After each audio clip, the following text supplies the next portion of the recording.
Uma palavra difícil, mas que rapidamente ganhou as manchetes dos principais jornais brasileiros. Polilaminina. Polilaminina é uma versão recriada em laboratório a partir da placenta da laminina, uma proteína produzida naturalmente pelo corpo e que ajuda os neurônios a se conectarem. Com ela, vem a promessa de regeneração neural e a esperança de recuperar lesões na medula, o que pode fazer pessoas tetraplégicas voltarem a andar. Quem está à frente dessa pesquisa é a cientista brasileira Tatiana Sampaio, bióloga e pesquisadora da Universidade Federal do Rio de Janeiro. Em janeiro desse ano, a Anvisa autorizou o início do estudo clínico para avaliar a segurança do uso da proteína no tratamento de lesão da medula espinhal ou coluna vertebral. Nessa primeira fase, o estudo da polilaminina é realizado em 5 pacientes voluntários. A expectativa é que, ao ser aplicada na área lesionada, a proteína possa estimular a formação de novas conexões e possibilite a recuperação gradativa dos movimentos. Embora ainda seja preliminar, o estudo também tem gerado controvérsias. Pesquisadores questionam que ainda não há casos suficientes para comprovar a eficácia do uso da proteína nesse tipo de tratamento. Sociedades científicas alertam para exagero e desinformação antes de todas as fases de testes serem devidamente comprovadas. Quarta-feira, 25 de fevereiro de 2026.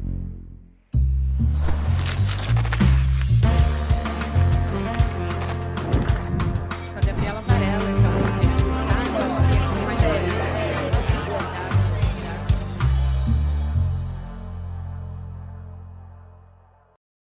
Olá, seja muito bem-vindo, seja muito bem-vinda. Eu sou a Gabriela Varela, está começando mais um videocast em detalhes. De segunda a sexta-feira, a gente analisa uma temática, uma notícia importante do momento. Hoje o meu convidado é o divulgador científico, biólogo também, o Emílio Garcia. Emílio, um prazer te receber, seja bem-vindo. Oi, Gabi, muito obrigado pelo convite. Eu que fico contente de estar aqui com você para a gente bater um papo. Também estou muito contente de te receber e acho que a gente tem que ir por partes aqui. Tem muita coisa para a gente Claro. conversar sobre esse assunto, né? É.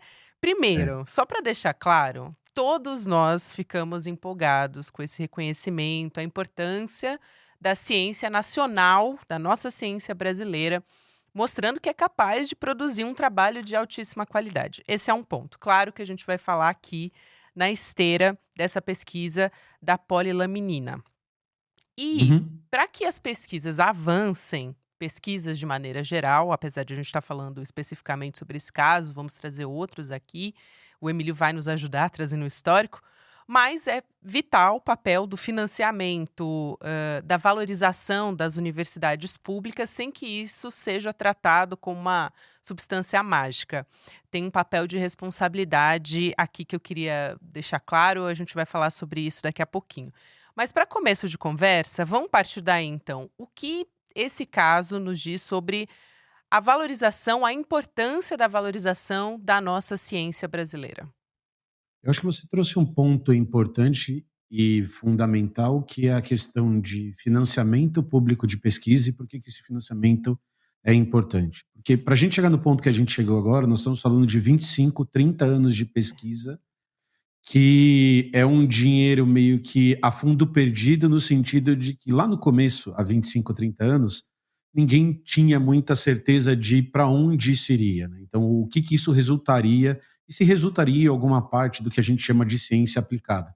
Então, a primeira coisa que a gente tem que entender é que a gente está falando de uma pesquisa de longuíssimo prazo, com uma equipe formada em universidade pública e extremamente diversa. São dezenas de pesquisadores trabalhando para a gente chegar num resultado como esse de pesquisa. E é super importante a gente ressaltar que, mundialmente, as únicas instituições capazes de investir em uma pesquisa que vai durar 30 anos, que pode, eventualmente, dar um resultado que vai ser aplicado à população, são os governos. Então, esse investimento em pesquisa ele é comum nos países mais ricos do mundo e tem que ficar, a gente defende há muito tempo, que fique ainda mais comum e com ainda mais recursos no Brasil. porque a gente pode ter esses e outros resultados de pesquisas incríveis, como acontece aqui no Brasil. E é claro que a gente tem que tomar um pouquinho de cuidado com a emoção, de que é algo importante que está sendo discutido. Ainda a gente tem mais muito tempo de pesquisa para chegar nesse resultado final, mas é super legal esse momento da gente estar olhando para a ciência brasileira com esse carinho e entendendo que só é possível com investimento em formação de pessoas, em equipamento, em estrutura, em internacionalização, para que a gente faça uma ciência com nossa e com uma qualidade cada vez maior. Vou dar mais um passo atrás, depois eu vou dar mais outros passos atrás. Mas Beleza, esse vamos lá. primeiro, Emílio, é o que é a polilaminina, como ela Legal. funciona e em que fase de pesquisa que ela está agora, porque teve uma aprovação da Anvisa. Qual é a fase que Uhum. a gente está conversando agora? Excelente. Então, antes de falar da polilaminina, acho que a gente tem que falar da laminina. Então, Ótimo. a laminina é uma glicoproteína, é uma substância produzida pelo nosso corpo, e ela é muito importante em algumas fases da nossa vida, principalmente no nosso desenvolvimento embrionário, porque ela é como se fosse um suporte para o desenvolvimento de tecidos. Então, quando a gente estuda um pouquinho mais de biologia, a gente consegue perceber que as nossas células elas ficam baseadas, elas têm como se fosse uma base, uma fundação, e a laminina é uma glicoproteína, uma substância produzida pelas nossas células e faz parte da construção dessa estrutura de sustentação dos tecidos. E ela é muito importante, principalmente no desenvolvimento embrionário, para o desenvolvimento e para a reprodução dos nossos neurônios. Então, quando o organismo está se desenvolvendo dentro da barriga da mãe e os neurônios estão se reproduzindo para formar os nervos, formar o cérebro, formar a medula que fica dentro da nossa coluna, a laminina tem essa característica de compor esse suporte e principalmente de auxiliar nesse crescimento dos tecidos. Ela também tem uma função relevante na cicatrização. Quando a gente está falando de cicatrização de um dano na pele, por exemplo, as lamininas também vão ter esse papel. E aí, o que seria essa polilaminina? A poli é um prefixo que a gente usa para falar de muitas, então seriam muitas lamininas. Então, o que o laboratório da professora Tatiana fez é que ela pega essa laminina, faz o isolamento dessa laminina e ela gruda, ela quimicamente junta uma laminina na outra para formar uma estrutura maior de lamininas, uma grudadinha na outra. E o que os primeiros trabalhos mostraram, principalmente em modelos animais, então nós estamos falando aqui de ratinhos de laboratório, é que aparentemente, e aí a gente pode até discutir por que que nós temos que tomar esse cuidado, quando você, logo após uma lesão na coluna desses bichinhos, consequentemente da medula, você aplica a polilaminina, parte dessa comunicação entre os neurônios que é perdida quando você tem o dano é reconstituída e os animais voltam a recuperar um pouquinho da parte desse movimento que é perdido. Daí depois, num segundo momento, o que a gente continua testando em animais é a segurança dessa substância. Então é feito um estudo em cachorros que mostra que a segurança aparentemente é razoável, que a gente poderia fazer um teste em humanos. E aí é liberado o que a gente chama de estudo piloto. Então é um pré-estudo, é um comecinho de trabalho, que no caso da polilaminina foi feito com 8 pacientes, e esses 8 pacientes apresentam um resultado misto. Ele é promissor, mas ele ainda abre dúvidas, como a gente espera que a ciência vá produzir. Então, a ciência ela não vai te dar respostas definitivas, a ciência é muito estatística. E depois desse pré-estudo, depois desse estudo piloto, a Anvisa libera os estudos clínicos, que a gente chama, que são aqueles estudos que a gente meio que aprendeu durante a pandemia, que é como a gente faz para um remédio, para uma droga, para uma vacina ser liberada, que agora são 3 fases de estudo clínico. A primeira fase é uma fase de testes de segurança em humanos, que é um grupo pequeno de seres humanos que vão participar desses estudos, e daí depois a gente vai ampliando o número de participantes e também vai ampliando as respostas que a gente vai estar tendo. Então, num primeiro momento é um teste de segurança, depois a gente testa a efetividade, dose e frequência de aplicação. Por último, a gente vai para um grupo mais diverso para ver se esses dados se confirmam antes disso virar algo aprovado ou não para virar um tratamento real. Muito bom. Acho que foi super didática a sua explicação. E você tem um canal, né? O Emílio, para quem está Uhum. acompanhando, tem o Babalologia, em que você fala sobre divulgação científica com muita responsabilidade. Aliás, é isso que a gente está fazendo aqui também, ou tentando fazer, né, Emílio? Exato. Você trouxe casos da nossa história que Uhum. nos ajudam a entender a importância de existir essa cautela com o método científico. Foi isso que você Perfeito. acabou de nos explicar. O caso da fosfetanolamina, do kit Covid durante a pandemia de Covid-19. Você pode relembrar essas histórias, trazê-las aqui também para a gente poder Posso, refletir claro. sobre como isso é parecido com esse processo ou como pode vir a ser parecido, né? Quais são os cuidados a partir desses casos que existiram que a gente tem que tomar agora? Acho que é importante a gente entender, porque o cenário público e não científico é muito parecido. Isso é um cuidado que a gente tem que tomar quando a gente está falando da porilaminina, porque a porilaminina está passando pelo processo que a gente espera do método científico.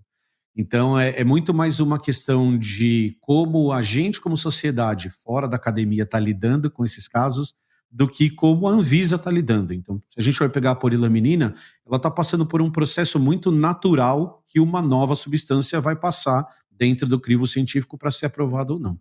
No caso da fosfo, o que aconteceu foi que a fosfo é uma substância que já era conhecida e um pesquisador de São Carlos ele descobre uma nova técnica de isolamento dessa substância e estudos in vitro. E o que são estudos in vitro? São estudos feitos em placas de Petri, em plaquinhas de vidro, em tubos de ensaio, mostram inicialmente, que é o processo natural, inclusive, mostram inicialmente que a fosfo teria efeitos em células cancerígenas. Esse pesquisador, ele divulga esse dado in vitro e ele fala, ele anuncia, meio que publicamente, que ele achou a cura para o câncer. E aí que a gente tem que fazer um parênteses é que câncer não é uma coisa só, câncer é algo extremamente complexo, diferentes tipos de cânceres têm ações diferentes.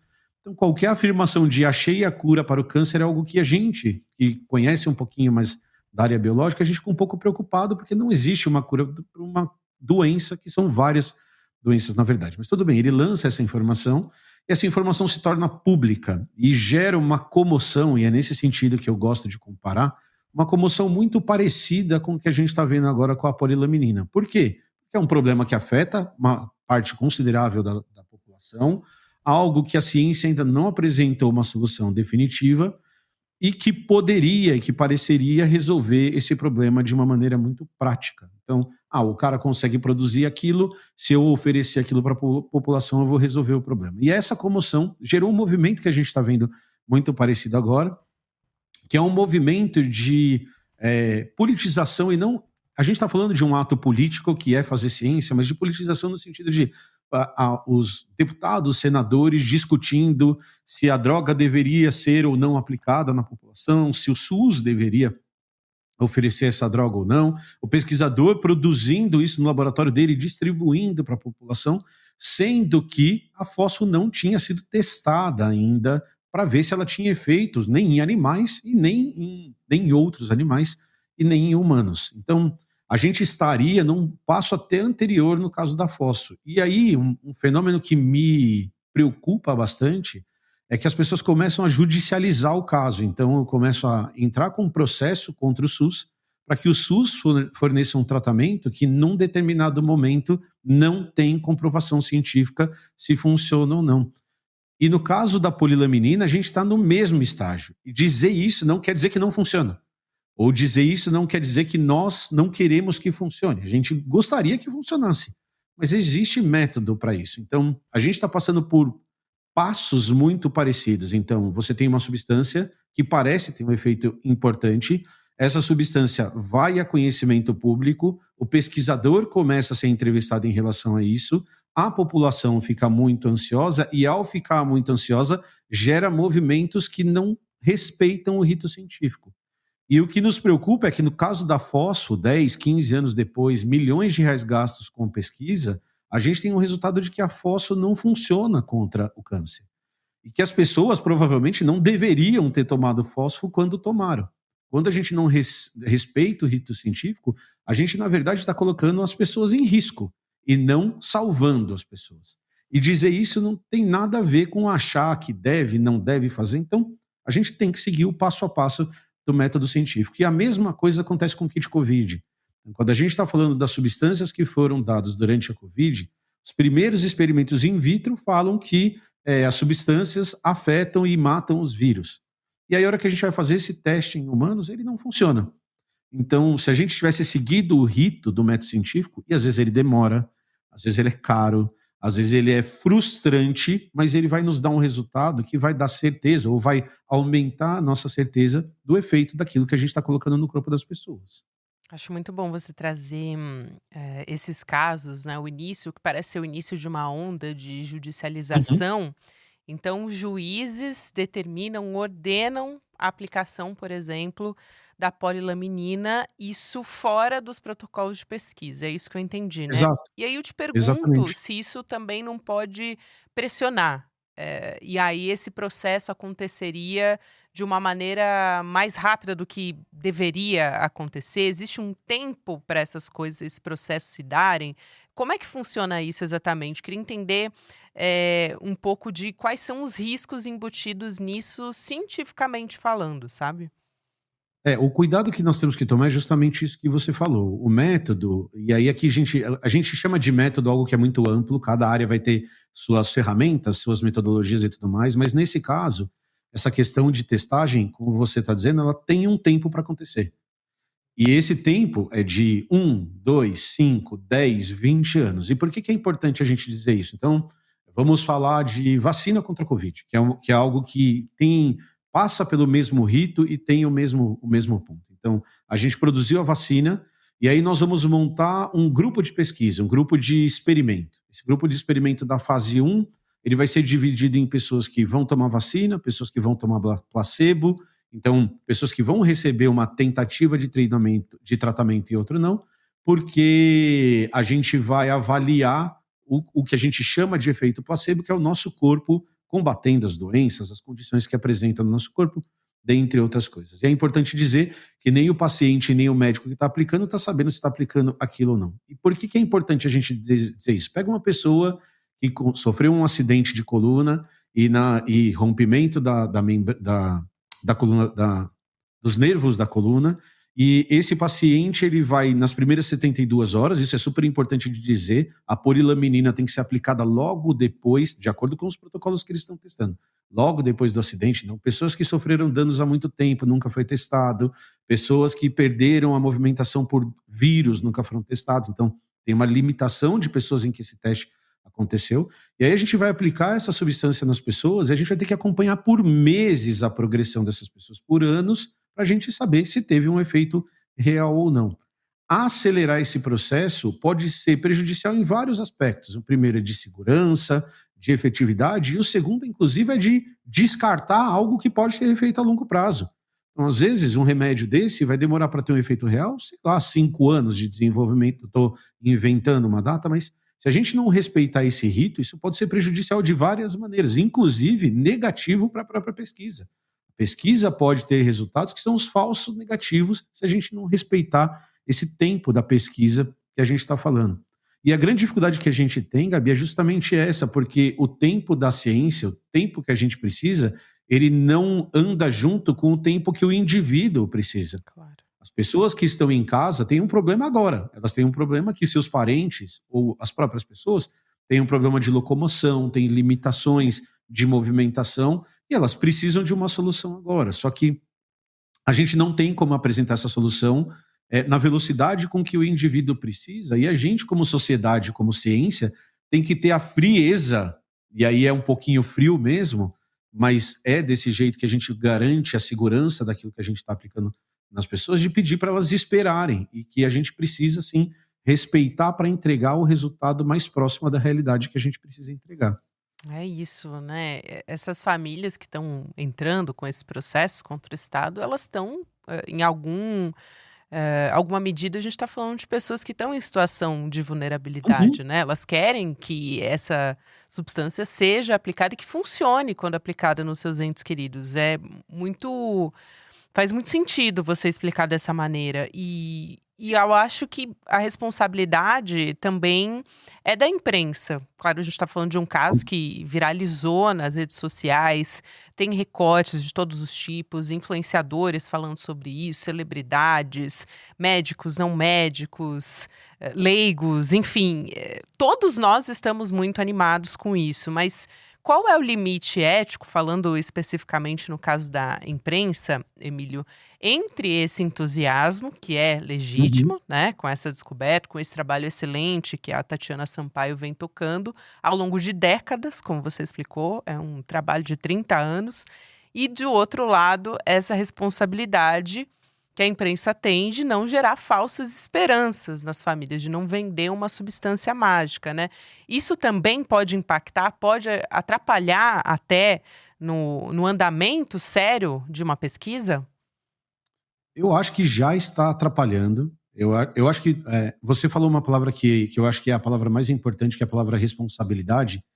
Que eu acho que a gente tem que tomar um cuidado para não jogar responsabilidade para a pessoa que está vulnerável, como você disse.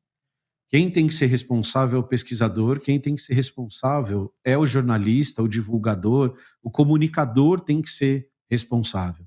E o que a gente está vendo nesse momento, e aí a gente teria que abrir toda uma discussão, que vocês discutem aqui no ICL muito melhor que eu, e tem pessoa que discute muito melhor que eu, que é por que, que a gente vê essa comunicação dessa maneira, que não é uma invenção da internet, mas é potencializado pela internet, que é o título e o começo do texto sensacionalista para gerar a audiência que a gente precisa para continuar funcionando. Então eu faço YouTube, eu trabalho com divulgação científica, esse é o meu trabalho, a gente sabe qual é a importância dos números no nosso trabalho. Então eu colocar um título do tipo o remédio que fez o paciente voltar a andar é muito mais clicável, é muito mais interessante e vai gerar mais audiência do que eu colocar uma frase muito parecida que é o remédio que pode ter feito o paciente começar a andar. Uhum. E aí é que a gente sai um pouquinho, inclusive, da responsabilidade biológica e da ciência e vai para a responsabilidade da comunicação e do jornalismo em relação a esse sensacionalismo que a gente pode fazer com as matérias para gerar clique. Na minha visão, isso já está afetando a pesquisa, porque e aí isso é só a minha opinião de quem está olhando de fora, eu não conheço a professora Tatiana, porque isso está afetando o trabalho dela e pode pressionar entidades a acelerarem algo que não pode ser acelerado. Então a gente pode ter esse clamor social gerado por essa comunicação falha, que na verdade, na minha opinião, esse é o grande problema que a gente está vivendo agora, que pode fazer com que com que a gente queime a largada e a gente passe do limite nesse processo de acelerar, processo por uma pressão social. Então, eu acho sim que a comunicação, eu acho sim que a comunicação está sendo um problema e que está faltando responsabilidade sim de alguns veículos. E principalmente da gente também admitir que a gente não sabe um monte de coisa. Então, você vê, eu estava vendo uma entrevista dela outro dia que o entrevistador, ele faz afirmações sobre método científico que ele não sabe do que ele está falando. E aqui eu não estou falando que só cientistas podem falar de ciência, ou só pessoas com diploma podem falar de ciência. Estou falando que a gente tem que ser responsável em relação àquilo que está sendo publicado e àquilo que está sendo falado. Então, a Tatiana não afirma que ela achou a cura para pessoas que têm problema de locomoção por problemas de coluna. Ela apresenta o trabalho dela. E essa extrapolação, quem vai fazer é o conjunto de pessoas que escutou aquela informação e vai passar aquela informação para frente, e isso pode ser um problema sim.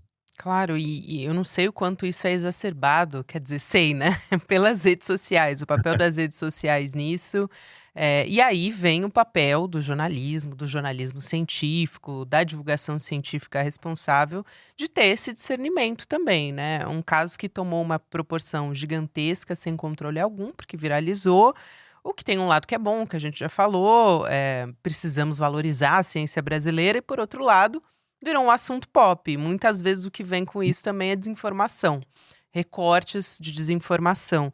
Até já vimos, imagino que o pessoal que está nos acompanhando também, desinformação circulando na internet a respeito desse assunto.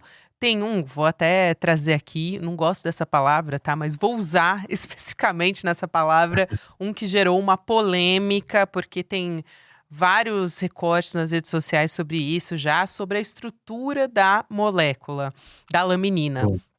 Você também falou sobre isso. E que foi divulgada como um formato, supostamente um formato de cruz, até você pegou realmente como é que é a molécula, que ela tem vários lados, enfim. Então tem muitas manchetes rodando por aí nas redes chamando de proteína de Deus e tudo. Então, qual é a importância que uma narrativa como essa, estou trazendo um exemplo aqui que talvez tenha chamado mais atenção, mas nesse caso uma narrativa até messiânica, né? Enfim, e Uhum. o quanto que isso impacta no letramento científico da população, que não tem acesso a um processo científico, a essa linguagem todo dia. Uhum. Eu acho que a primeira coisa que eu fui professor muito tempo e as coisas elas têm campos de conhecimento diferentes. Então a gente é capaz, a humanidade é capaz de interpretar o mundo de várias maneiras. A ciência é uma dessas maneiras, a religião é outra dessas maneiras, a filosofia é outra dessas maneiras, e assim por diante. E a hora que a gente começa a misturar as coisas, a gente mistura sentimentos com métodos e com informações que não estão ali naquilo que está sendo discutido. Então, pegando o exemplo da polilaminina, ou da laminina, a laminina, na verdade, é uma só que tem o formato de cruz. Eu posso interpretar, mesmo que ela tivesse aquele formato único, eu posso dizer que ela é um T, na verdade. Eu posso dizer que ela é uma espada, na verdade, se eu simplesmente ela virar ela de ponta cabeça. Ou eu posso, inclusive, dizer que ela é uma cruz de ponta cabeça ou qualquer coisa que eu queira enxergar naquilo. Uma coisa que é importante é que essa interpretação ela não tem nada a ver com os experimentos e com a ciência que tem que ser feita por trás daquilo. E isso acaba afetando porque você começa, como você bem definiu, colocar uma característica messiânica em algo que não deveria ter. Então, a gente pode fazer extrapolações, e as pessoas estão fazendo essas extrapolações, de a laminina é uma substância de suporte, está escrito na Bíblia que Deus dá o suporte, por isso a laminina tem a função tem a forma de cruz, por isso ela funciona para qualquer coisa que a gente queira que funcione. Outro dia eu estava vendo um colega meu divulgador falando daqui a pouco o problema de calvície do Emílio vai ser resolvido pelo suporte dos fios de cabelo da laminina em cruz que vai ser apresentado. Então, não é uma questão nem de dizer que a religião tem que existir, não tem que existir, se as pessoas podem ou não devem ser religiosas, isso é uma decisão de cunho pessoal que as pessoas têm que ter, mas a hora que a gente mistura isso na ciência, isso acrescenta um ruído que, na minha visão, é desnecessário. Então, dizer que tem formato de cruz, que tem formato de bolinha ou de caixinha, não faz diferença quando a gente vai falar dos experimentos que têm que ser feitos a partir de agora e na validação que esses experimentos vão ter ou não. Se funcionar ou não tem nada a ver com a forma da proteína dessa interpretação. Talvez tenha até a ver com a forma tridimensional da proteína do ponto de vista molecular e biológico, mas da interpretação do formato de cruz ou não. E aí o que a gente está fazendo é misturando formas de conhecimento que não se misturam, porque são interpretações diferentes de como a gente vê o mundo e de como a gente entende o mundo. Então, para mim, é só mais uma fonte de ruído de algo que já tem ruído pra caramba. Já tem gente falando, já tem gente gritando, já é uma cacofonia de pessoas comentando e é mais uma camada dessa cacofonia, dessa mistura de coisas. Excelente, Emílio. Um prazer te receber aqui. Muito obrigada. Espero que a gente volte a se falar em breve para falar também sobre, enfim, notícias positivas, eu espero, e cenários que a gente possa acompanhar de uma maneira positiva. Obrigada e até a próxima. Eu que agradeço, muito obrigado pelo convite. E precisando, a gente está aí para bater mais papo. Com certeza. Até a próxima, Emílio. Até. Convidar você que está me acompanhando aqui no Em Detalhes para participar. Agora a gente falava sobre educação em ciência, ponto importantíssimo da nossa entrevista.